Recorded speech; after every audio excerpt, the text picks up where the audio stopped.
बाटी अपना गुमान में, बाकी रंगदारी तो शोभेला पसवान में। जी हाँ, नमस्कार दोस्तों, कैसे हैं आप लोग। आशा करता हूँ आप लोग ठीक होंगे। भोजपुरी गायक रमेश रसीमा जी का बहुत ही बवालकारी इस वीडियो वायरल हुआ है, बताएंगे आपको इस वीडियो में। लेकिन आप मेरे चैनल पर नए हैं और रमेश रसीमा जी को सच्चे वाले फैंस हैं तो इस वीडियो को दिल से लाइक करके चैनल को सब्सक्राइब जरूर करें। और बिना समय लेते हुए इस वीडियो को स्टार्ट कर देते हैं। और आप लोग को बता दूँ कि भोजपुरी गायक रमेश रसीमा जी का एक सॉन्ग आया था जिस सॉन्ग का टाइटल था चले रंगदारी खाली पासवान के।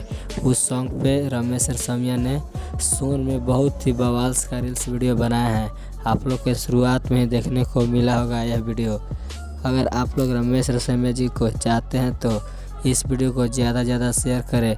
और मेरे चैनल पर नए हैं तो मेरे चैनल को भी सब्सक्राइब जरूर करें और कमेंट करके बताएं कैसा लगा है वीडियो। अगर वीडियो अच्छी लगी है तो इस मेरे चैनल को भी सब्सक्राइब कीजिएगा।